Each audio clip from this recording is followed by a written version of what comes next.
गुरुमंत्रसाधना.com में आप सबका स्वागत है। आज का जो हमारा विषय है नारायणी साधना के ऊपर है। ये साधना उस टाइम के ऊपर की जाती है जब किसी साधक के साथ या किसी व्यक्ति के साथ किसी दूसरे व्यक्ति के द्वारा अन्याय किया गया हो या उसको नुकसान पहुंचाया गया हो या उसके साथ फ्रॉड किया गया हो, उस दौरान इस शक्ति का प्रयोग किया जाता है। यहाँ तक कि इस शक्ति का प्रयोग आप भूतों प्रेतों के ऊपर भी कर सकते हैं, तांत्रिकों के ऊपर भी कर सकते हैं। अगर किसी तांत्रिक के द्वारा आपको नुकसान किया गया हो, उसके ऊपर भी आप इसका प्रयोग कर सकते हैं। यहाँ तक कि अगर कोई देवता भी आपके साथ तो बुरा करता है तो वहाँ पर भी इस शक्ति का प्रयोग किया जा सकता है। नारायणी अस्त्र के सामने बड़ी बड़ी शक्तियाँ नतमस्तक हो जाती हैं, क्योंकि इससे आगे कुछ बचता ही नहीं है, इससे आगे कुछ है ही नहीं।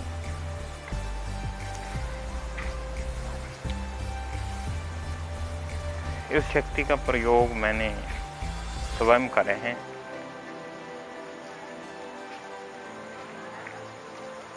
और इसका मुझे रिजल्ट बहुत ही बढ़िया मिला है। ऐसा नहीं कि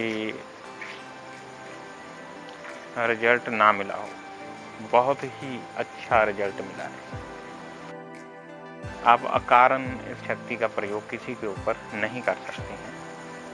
ये शक्ति वहाँ पर काम करती है जहाँ पर आपके साथ अन्याय हुआ हो किसी व्यक्ति के द्वारा, जहाँ किसी व्यक्ति ने आपको अकारण ही परेशान किया हो, तो वहाँ पर ये शक्ति का प्रयोग हम कर सकते हैं।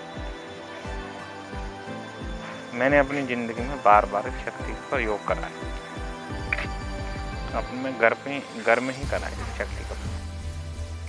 एक दफ़ा ऐसा था, जो हमारे बड़ी भाभी थी वो थोड़ी सी वैसी ही थी जैसे होते हैं लोग, थोड़े से लड़ाके, दूसरे लोगों को परेशान करने वाले। तो वैसी उसी तरह की वो औरत थी, अभी भी है। तो उसने मेरी माँ को परेशान करना शुरू कर दिया। मेरी माँ जो थी उसको किसी भी तरीके से परेशान नहीं करती थी, उसका हृदय से सम्मान करती थी। उसके बावजूद भी वो उसको परेशान कर रही थी। किसी भी तरीके से अगर समझाया जाए तो वो समझने को राजी नहीं थी। एक औरत थी, उसकी सहेली थी, वो को अक्सर वो नए नए तरीके बताती थी कि आप अपनी सास को इस तरीके से परेशान करो, ठीक है। तो उसको और भी ज़्यादा इस मामले में बढ़ावा मिला। उस औरत के द्वारा नए नए तरीके बताए जाते, ऐसे ऐसे तरीके बताए जाते कि ये जो मेरी माँ है परेशान होके उसके दिमाग की नस फट जाए या ये मृत्यु को प्राप्त हो जाए। जो मेरी माँ थी वो कभी भी हमारे साथ या मेरे भाई के साथ अब ये बात शेयर नहीं करती थी। वो ये नहीं चाहती थी कि घर में किसी भी तरह का कला कलेश पैदा हो। इसी शराफत का वो नाजायज फायदा उठा रही थी। वो उस चीज को सहन भी कर रही थी। तो जैसे ही मुझे इस बारे में पता चला तो मैंने परेशान होकर नारायणी शक्ति का प्रयोग शुरू करा, नारायण का जाप करा। जब आप कोई भी चीज भगवान के भरोसे छोड़ देते हो, भगवान के ऊपर वो बात छोड़ देते हो, तो वो काम भगवान स्वयं ही पूरा करते हैं। दूसरी चीज, उसमें आपके ऊपर कोई भी दोष नहीं बनता है। अगर आप किसी व्यक्ति विशेष के ऊपर, किसी व्यक्ति के ऊपर जो आपको परेशान कर रहा है, पलटवार करते हो, ईंट का जवाब पत्थर से देते हो, यहाँ तक कि आप उसको मार देते हो, तो उसकी एक कर्म का फल आपको इस जन्म में तो भोगना ही है, अगले जन्म में भी आप उसी को भोगते हैं। जो कर्म होते हैं ना, इस कर्म चक्र से आज तक कोई भी नहीं बच पाया है। कोई इंसान तो बहुत दूर की बात है, बड़े बड़े देवी देवता भी नहीं बच पाए हैं। यहाँ तक कि भगवान कृष्ण भी एक भगवान होते हुए उन्होंने इस मर्यादा को निभाया है। जब भगवान राम ने एक दफा बाली के ऊपर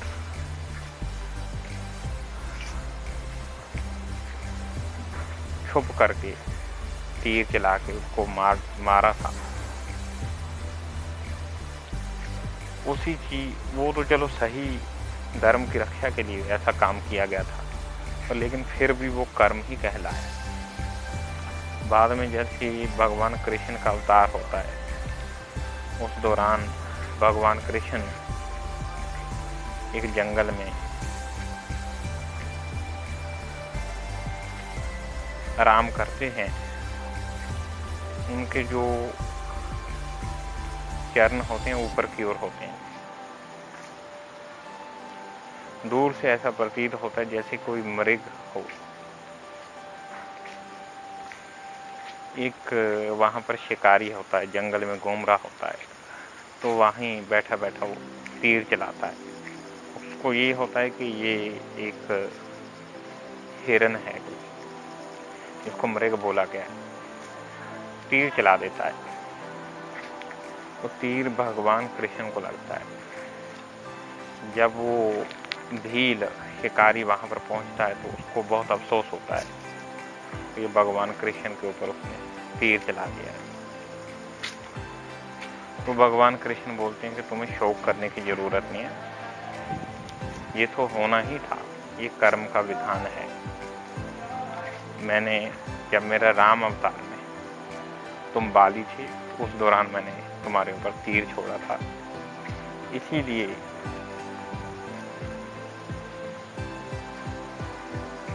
आज तुमने मेरे ऊपर तीर छोड़ा है। कर्मों का हिसाब किताब बराबर, तुम इस बात के ऊपर शोक मत करो। हर एक ग्रंथ में इस कथा को अलग अलग तरीके से कहा गया है। मुझे जितनी भी बुद्धि है उस बुद्धि के अनुसार इस कथा को मैं कह रहा हूँ। हो सकता है कि कुछ बातें मेरी गलत हों, तो आप लोगों से मैं क्षमा याचना चाहता हूँ। अगर मेरे इतिहास सुनाते हो कुछ गलती त्रुटि रह गई हो तो अपना भाई समझ के माफ़ कर लेना। तो खैर, हम अपनी बात के ऊपर आते हैं। जब हम कोई भी चीज़ भगवान के ऊपर छोड़ देते हैं, भगवान ही उस चीज़ का न्याय करता है, तो हमारे ऊपर कोई भी कर्म नहीं बनता है। हम कर्म चक्कर से बच जाते हैं, क्योंकि वो काम, आपका वही काम भगवान ही कर देते हैं। ठीक है, तो उस चीज़ का यही फायदा है, नारायणी अस्त्र का यही फायदा है। कितना भी शत्रु आपका बलवान हो, ताकतवर हो, कितने ही किलोमीटरों में बैठा हो, वहां पर ये शक्ति अपना चमत्कार दिखाएगी।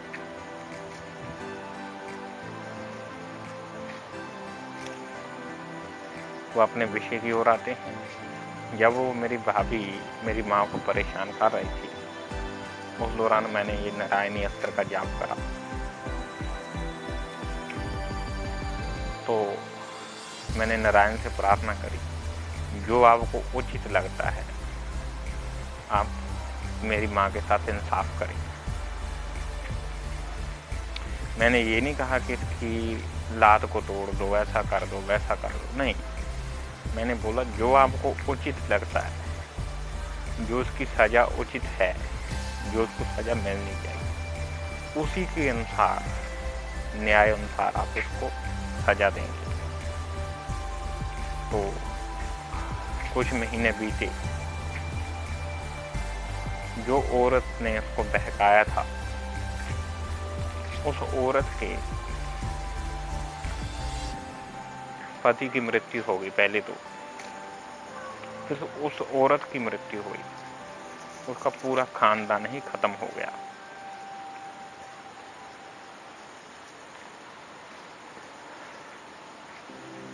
दूसरा, फिर मेरे भाभी के साथ भी कुछ ऐसा ही हुआ। देखो फिर आगे क्या होता है उनके साथ, उनका जो लिवर होता है, कुछ ऐसी वेट लॉस की दवाइयाँ वो खाती हैं। करने वाला तो भगवान ही होता है, एक तो बहाना ही बनता है। वो वेट लॉस की दवाइयाँ खाती हैं, जिससे उसका जो लिवर होता है उसके ऊपर पूरी तरीके से अफेक्ट पड़ता है। जो लिवर होता है वो सिकुड़ गया था उसका। काफ़ी टाइम से डॉक्टरों के पास वो जा रही थी, लेकिन सही से ट्रीटमेंट भी करवा रही थी, लेकिन दवाइयों का, डॉक्टर के इलाज का कोई भी असर नहीं हो रहा था। उस दौरान मैं समझ गया कि ये नारायणी अस्त्र का कमाल है। तो जब वो बिस्तर के ऊपर बीमार थी, तब उसका नेचर चेंज हो गया। वो मेरी माँ के साथ अच्छे से बात करने लगी, सबका सम्मान करने लगी। तो मुझे भी लगा कि चलो अब ये सुधर चुकी है, तो मुझे इसको वापस लेना चाहिए। तो वो मेरी सबसे बड़ी भूल थी। तो मैंने नारायणी अस्त्र को वापस दिया। तो वो धीरे धीरे ठीक होने लगी, तो दवाइयाँ थी वो सही से काम करने लगी। जैसे जैसे वो ठीक हो रही थी, वही अपनी पुराने आदतों के ऊपर आना शुरू कर दिया। वही पुरानी बातें शुरू हो गई फिर से ही। मेरी माँ के साथ झगड़ा करने लगी, यही सारा कुछ चलने लगा। एक दफ़ा तो उसने छोटी सी बात के कारण, उसको कुछ बहाना चाहिए था लड़ने का, मेरी माँ को उसने बहुत कुछ सुनाया। मुझे बहुत बुरा लगा, और मुझे बहुत बुरा लगा। तो मुझे मन में पश्चाताप भी हो रहा था कि मैंने इस अस्त्र को वापस क्यों लिया। उसी के कारण ये सारा कुछ हो रहा है। तो मैंने फिर से नारायणी अस्त्र की साधना शुरू करी, उसका जाप शुरू करा। मैंने बोला कि अब इंसाफ तुमने ही करना है, अब आगे जाके क्या होता है। मेरी भाभी के बच्चा होने वाला था, उस बच्ची को, उस गर्भ का मिसगैरेज हो गया, मतलब कि गर्भपात हो गया, और उस गर्भ में रसोली पड़ गई। डॉक्टर ने ये कहा कि इसका ऑपरेशन होगा, अगर दवाइयों से ये ठीक नहीं हुई तो उसका ऑपरेशन होगा, जिसके बाद ये जिंदगी में कभी माँ नहीं बन सकती है।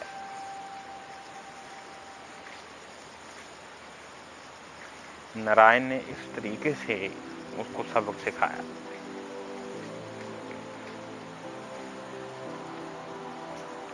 उसके बाद उसके पेट में पत्थरी पैदा हो गई, जिसके कारण वो बहुत परेशान रही, पर फिर भी वो अपनी हरकतों से बाज नहीं आ रही थी। आज की डेट में खूब परेशान है। देखो, हर एक इंसान की आत्मा में परमात्मा का वास होता है। हम किसी को क्यों परेशान करते हो? अपनी जिंदगी जियो अच्छे तरीके से, लोगों की सेवा करो, आध्यात्मिक क्षेत्र में आगे बढ़ो, किसी को दुखी मत करो, किसी की अंतरात्मा को दुखी मत करो। क्योंकि आत्मा में ही परमात्मा का वास है, आत्मा ही परमात्मा का अंश है।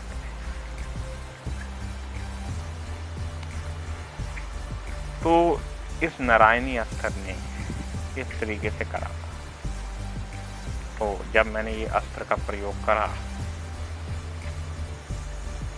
तो मुझे किसी बात का कोई अफसोस नहीं हुआ कि मैंने ये प्रयोग क्यों करा, क्योंकि जो नारायण को उचित लगता है वही वो करते हैं। हमें उसमें कोई भी अच्छा बुरा नहीं सोचना है। जो नारायण ने करा बिल्कुल सही करा है। मुझे कोई अफसोस नहीं हुआ कि उसके साथ क्या हुआ, उसको कैसे सजा नारायण ने दी। ठीक है, मुझे उस चीज से कोई अभी भी अफसोस नहीं है। जो भगवान करता है सही करता है। मेरी बुद्धि नहीं है किंतु परंतु करने की, बिल्कुल सही करता है। आप भी कभी भी किसी को परेशान मत कीजिए। कहा जाता है कि जितनी जल्दी दुआ काम नहीं करती है उतनी जल्दी बद्दुआ काम कर जाती है। आप ये मत समझिए किसी व्यक्ति ने आपको बद्दुआ दी तो फिर भी आप सही से जिंदगी जी रहे हो, आपको कुछ नहीं हुआ। कोई आज हम कर्म करते हैं उसका फल आज नहीं है, 6 महीने के बाद भोगना पड़ता है। पुराने जमानों में श्राप दिए जाते थे, तुरंत पूरे होते थे। जो इस जमाने में कलयुग में श्राप दिए जाते हैं उसको वक्त लगता है, लेकिन वो श्राप फलीभूत जरूर होते हैं। वो बद्दुआ जरूर काम करती है। ये मत कभी मत समझना कि आपने कुछ करा तो आप बच गए, कभी नहीं बचोगे आप। मैं बोल रहा हूँ तो किसी का बुरा मत करो, अपनी जिंदगी को अच्छे तरीके से जियो। मनुष्य हो तो मनुष्यों जैसे ही काम करो। ये प्रयोग मनुष्यों के साथ साथ भूतों प्रेतों के ऊपर, बड़ी शक्तियों के ऊपर भी चीजें काम करती हैं। ये बहुत ही पावरफुल प्रयोग है, शक्तिशाली प्रयोग है। जिंदगी में मैंने बहुत बार आजमाया है, हर बार काम करती है ये चीज, इसमें कोई संदेह वाली बात नहीं है। एक बार की बात है, हमारे जो पुराने बुजुर्ग होते थे गांव देहात में, तो बुजुर्ग लोग होते हैं ना, उनके लिए एक छोटा सा थड़ा बनाया जाता है। कुछ गांव में ऐसा रिवाज है, उनकी निशानी के तौर के ऊपर, उनकी यादगार के तौर के ऊपर छोटा सा एक थड़ा बनाया जाता है। तो ऐसा ही थड़ा कुछ बुजुर्गों के नाम के ऊपर, पुराने बुजुर्गों के नाम के ऊपर मेरे नाना जी के परिवार में घर में ही बनाया गया। खेत, साथ में ही खेत लगते थे। खेत के एक तरफ बहुत बड़ी हवेली थी, घर था, दूसरी तरफ वो थड़ा बनाया गया बुजुर्गों के नाम के ऊपर। उस थड़े के नाम के ऊपर उस मोहल्ले का नाम चलता था बग्गा सिंह का मोहल्ला। तो हमारे जो नाना जी थे उन्होंने उस थड़े को तोड़ दिया।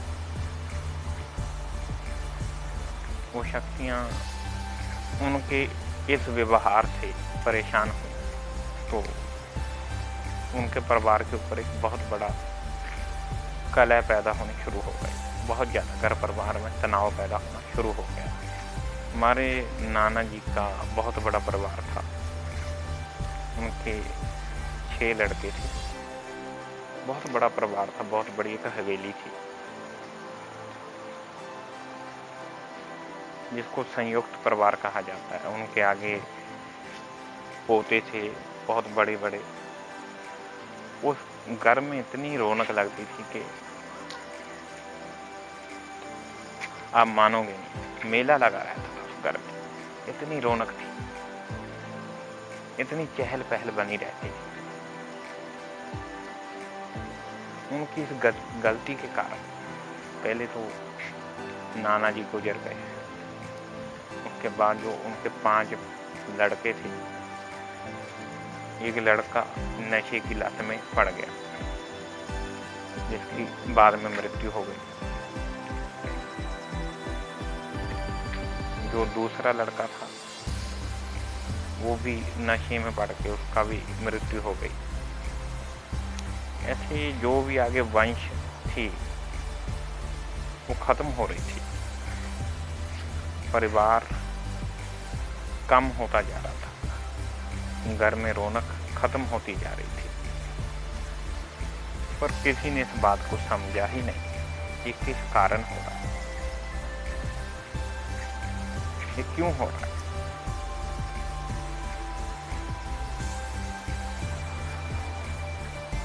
तो हमारी जो नानी जी थी उनको इस बात का एहसास 3-4 साल पहले हो गया था। नाना जी के गुजरने से पहले वो हर 6 महीने बाद हमारे यहाँ आया करती थी। तो वो हमारे यहाँ पर आई तब मैं छोटी उम्र का था। तो नानी जी ने सारी बात अपनी बड़ी बेटी मतलब मेरी मासी जी को बताई गई। मेरी मासी जी ने मेरे जो गुरुजी थे वो यहीं रहते थे कीर्तपुर में, जो दूसरे नंबर वाले गुरु थे। तो इसके बारे में उन्होंने बोला कि हमारे अगर एक संत हैं, अच्छे व्यक्ति हैं, तो आप उनके साथ मशवरा कीजिए। उनके पास वहाँ पर जाते हैं, वो बताते हैं कि मेरे घर परिवार में ये कुछ हो रहा है। तो वो उनको एक नारायणी अस्त्र का मंत्र देती हैं, जाप करने के लिए कहती हैं, आप इसका जाप कीजिए। तो जैसे ही जाप करना शुरू करा, नारायणी अस्त्र ने अपना कमाल दिखाना शुरू करा। घर परिवार में क्लेश बढ़ता जा रहा था। हमारे मामा जी खेतों में काम करते करते अचानक से इतना तनाव पैदा हो जाता, वो वहां से भागते घर आकर मेरी नानी जी के साथ लड़ते हुए। जो मेरी नानी जी की नूंह थी, पंजाबी में नूंह कहते हैं, हिंदी में इसको कहते हैं बहू। जो उनकी बहू थी वो भी बाहर से आकर, जैसे ही वो बाहर से आती तो उनके साथ झगड़ा करना शुरू कर देती। कला कलेश बहुत ज़्यादा बढ़ रहा था, तनाव कम होने के बजाय बढ़ते जा रहे थे।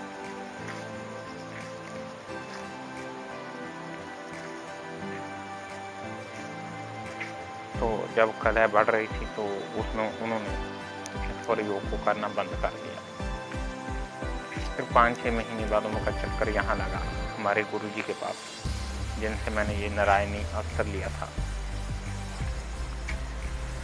तो उनके साथ बात हुई तो उनको बताया गया कि ये तो फायदा होने के बजाय ये तो नुकसान हो रहा था इसमें। तो उन्होंने बताया कि इस चीज का जो नारायणी अस्त्र था वो दूसरी शक्ति से एक तरीके से फाइट करता था। तो दूसरी शक्ति है वो भी बड़ी शक्ति थी, इसीलिए जो दूसरी शक्ति थी उसको शरीर में जलन पैदा होती थी। जब ये नारायणी अस्त्र का जाप शुरू होता था जलन पैदा होती थी, बेचैनी पैदा होती थी। इसीलिए वो शक्ति कला पैदा कर रही थी कि आप उसका जाप करना बंद कर दें। तो आपने वाकई में उसकी चाल को कामयाब कर दिया, अपने जाप को बंद कर दिया। इसी कारण ये कुछ हो रहा है। ऐसी बहुत सारी घटनाएं जिंदगी में मैंने ऐसे नारायणी अस्त्र के चमत्कार देखे हैं। हमारे गुरुजी ने लोक कल्याण के लिए इन अस्त्रों का इस्तेमाल करा। एक वाक्य मैं आपको और बताता हूँ। जो हमारे गुरुजी थे ना, उनके पास कुछ लोग आए, वो बहुत परेशान थे। दरअसल उनकी लड़की की शादी NRI लड़के के साथ हुई थी, जो कनाडा में जाके शिफ्ट हो चुका था। वो वहाँ पर उस लड़की के साथ बहुत ज़्यादा जुल्म करते, क्योंकि वो कनाडा में बैठे थे तो ये इंडिया में थे, तो इसीलिए उनका कुछ बिगाड़ नहीं पा रहे थे। ना तो लीगल तौर के ऊपर कुछ भी कानूनी तौर के ऊपर कुछ कार्रवाई हो सकती थी, क्योंकि वो दूसरा देश है। तो परेशान थी, तो हमारे गुरुजी के पास पहुंचे, उनको सारी बात बताई कि हमारे साथ ये हो रहा है। तो गुरुजी ने नारायणी अस्त्र का जाप शुरू करा। 3-4 दिन तक खूब जाप चला। तो तीसरे चौथे दिन नारायण नरसिंह की तरह एक भयानक सा रूप धारण किया होगा। तो उस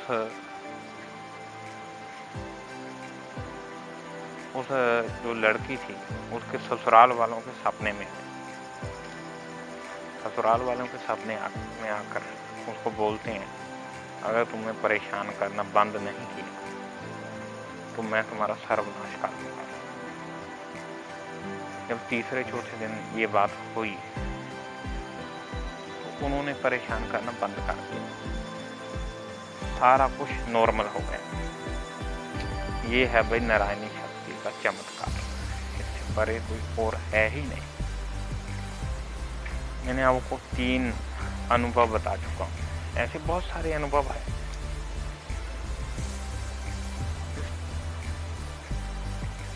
यहाँ पर आपके साथ बेईमानी हुई हो, अन्याय हुआ, कोई शत्रु आपको परेशान कर रहा है, तो वहां पर इस शक्ति का प्रयोग किया जाता है। चाहे वो भूत प्रेत हो, चाहे कोई ओझा तांत्रिक हो, हर व्यक्ति के ऊपर, हर तरह की शक्ति के ऊपर ये नारायणी अस्त्र काम करता है। बड़ी बड़ी शक्तियों को ये निष्क्रिय कर देता है। ब्रह्म अस्त्र भी इसके सामने फेल हो जाता है, पशुपात अस्त्र भी इसके सामने फेल हो जाता है। नारायणी अस्त्र का जब जाप किया जाता है तो नारायण स्वयं इंसाफ करते हैं। ये आपकी हर तरीके की मदद करता है। ऐसे बहुत सारे चमत्कार मेरी जिंदगी में हुए। आज मैंने नारायणी अस्त्र के बारे में आपको बहुत ही विस्तार सहित आपको जानकारी दी है। अगर हमारी जानकारी आपको पसंद आती है, अगर आप इसके संबंधित कोई भी राय देना चाहते हैं तो नीचे कमेंट बॉक्स में ज़रूर लिखें। मुझे आपके कमेंट का, आपके लाइक का बेसब्री से इंतज़ार रहेगा। आप सबका ये वीडियो देखने के लिए दिल से आभारी हूँ। आपने अपना कीमती समय मेरे वीडियो के ऊपर दिया। आप मुझे प्रोत्साहित करने के लिए मेरे वीडियो को लाइक भी कर सकते हैं। अगर आपको अच्छा लगे तो लाइक कीजिए। अगर कोई भी आपको सच्चाई लगती है ना इस वीडियो में, तब ही आप लाइक कीजिए, नहीं तो आप नीचे कमेंट में अपनी ज़रूर राय दीजिए। मुझे आपकी राय का इंतज़ार है। अगर आपकी भी इस तरीके से समस्या है, अगर आपके पास भी कोई अनुभव है, तो नीचे कमेंट बॉक्स में ज़रूर लिखिएगा। मैं आपका अनुभव अगले किसी वीडियो में ज़रूर डालूँगा। जय महाकाल।